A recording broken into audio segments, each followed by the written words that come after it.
Hello, welcome. It is July 20th. We are here to talk about Stoicism. What's up? Okay, July 20th. Today's entry is Made for Justice. Marcus Aurelius has a quote. He says, "The unjust person acts against the gods. For insofar as the nature of the universe made rational creatures for the sake of each other, with an eye toward mutual benefit based on true value and never for harm, anyone breaking nature's will obviously acts against the oldest of gods."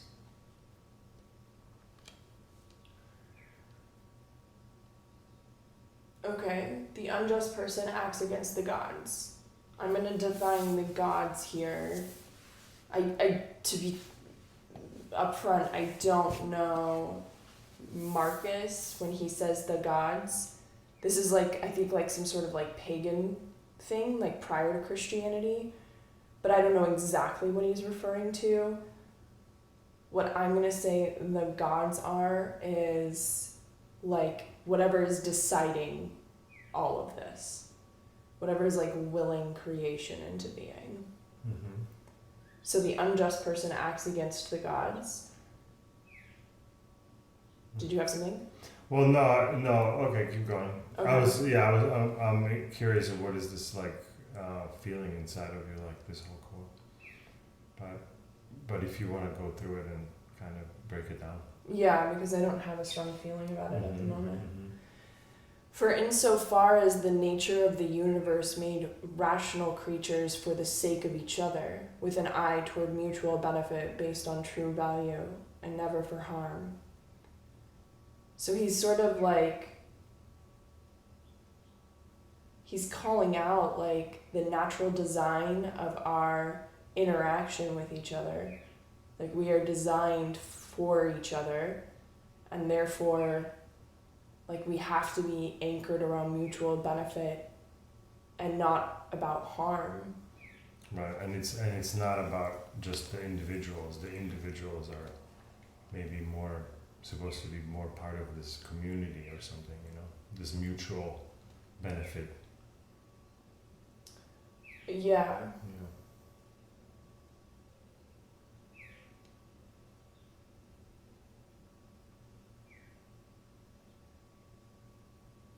So what it brings up for me? Yeah.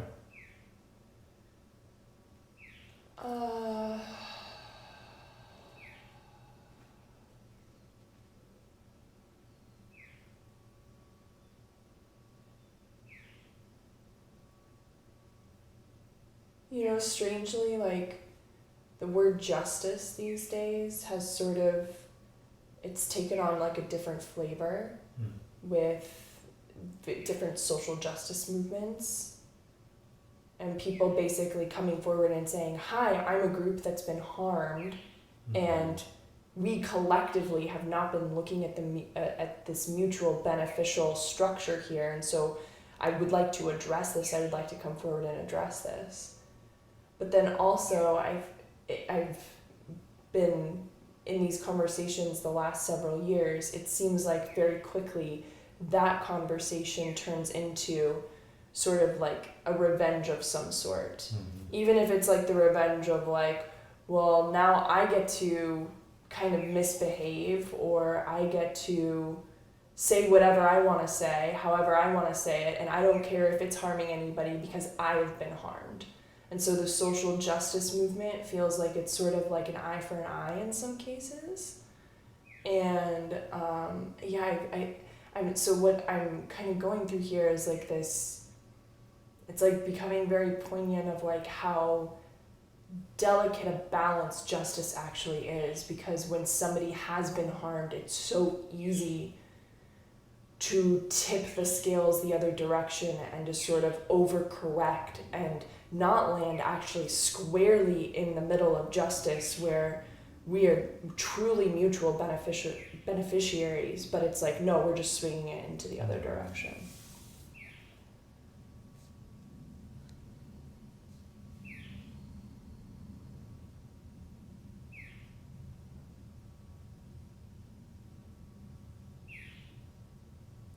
Yeah, it's almost like justice. The justice is kind of like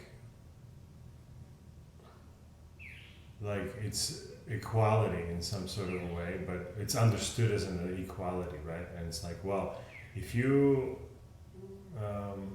do this, then I will do that, right? So it's like this, like we need to balance it out. Like look, the justice has a scale, right? So it's like, but it doesn't work like that, like because if it's eye for an eye, then we're all blind, type of a thing, right? So it can be that justice is not. And that's what I'm saying. I think like the balance is a little bit off there. Like it's aiming for justice, but it's overcorrecting a little bit. Right, because it's comparing apples to oranges, so it's gonna have a different. You know what I mean? Yeah. Weight and different. Yeah. And they might look the same, or similar, but the weight is gonna be different. And Yeah, I mean, sometimes it's difficult to know what is mutually beneficial to all parties, you know, and it's. Yeah. And then the idea of fairness and justice are I feel like they're kind of colluded. They're not the same thing, and people exchange them the way they Well, what do you think is the difference? I don't know. Let me close this. Oh, that was loud.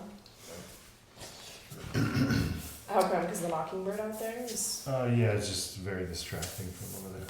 Okay. No, I don't know. Yeah, I was just saying that I'm not sure.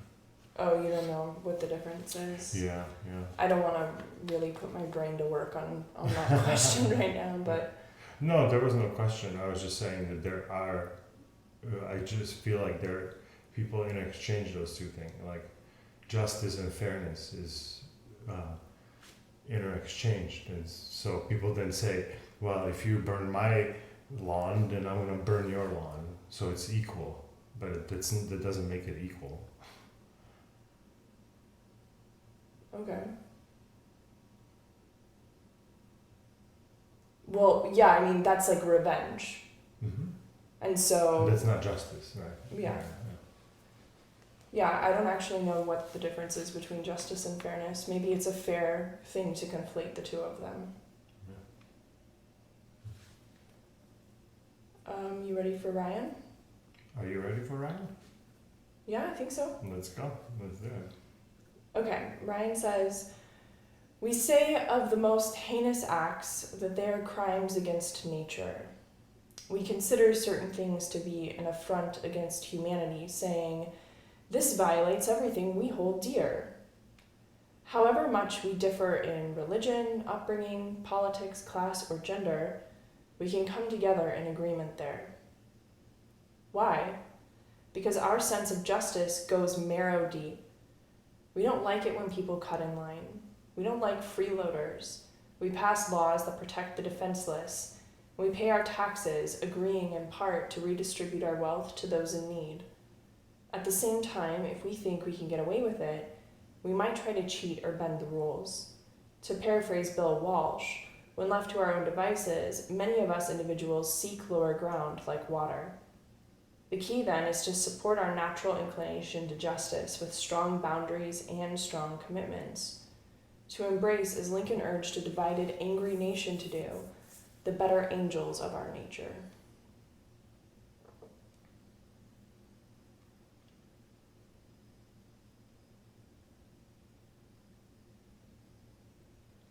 Did that clear up things for you in some way? I don't know if there was anything that was like specifically unclear before this, but he's saying like at the same time, if we think we can get away with it, we might try to cheat or bend the rules. Which I see what he's saying, and I see that inclination in myself, like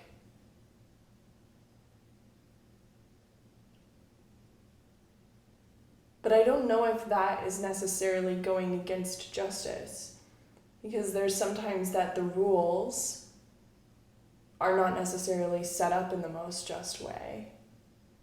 or the rules are not necessarily set up for every possible situation. You know, I think about the times that I would want to bend the rules, like, and there being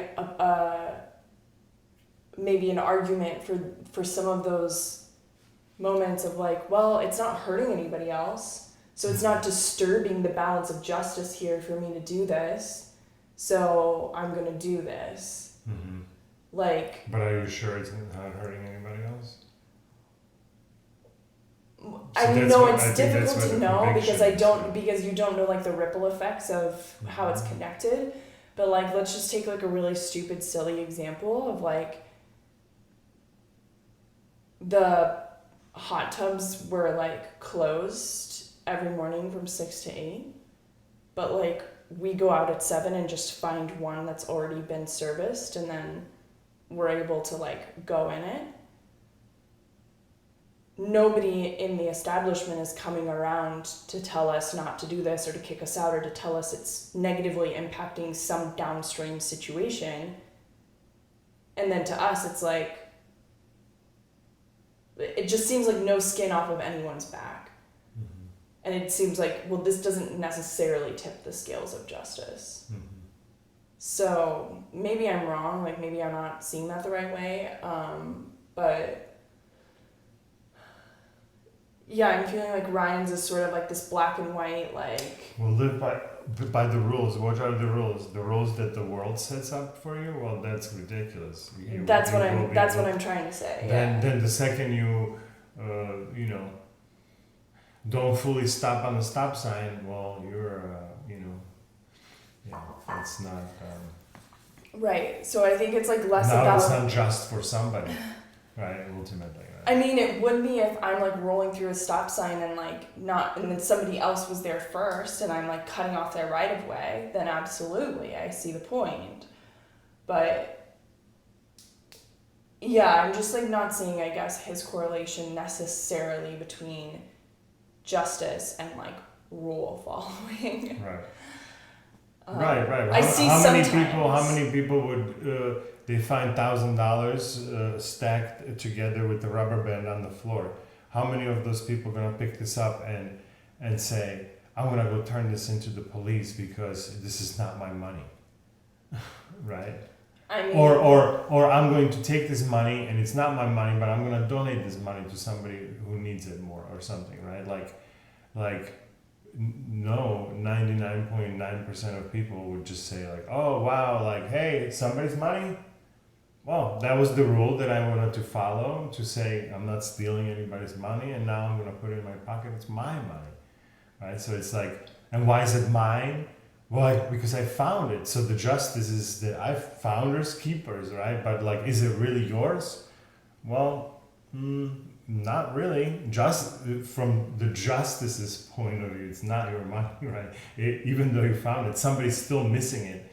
Just because we found it doesn't mean that it actually belongs to you now or something, right? I would keep it, so don't feel bad. Anything else? I guess it's just like a complicated topic, you know? Because it's so situationally specific. It's like, and who sets justice for our systems? Well, I guess the people who we vote for, and it's just like now it goes into all of these like.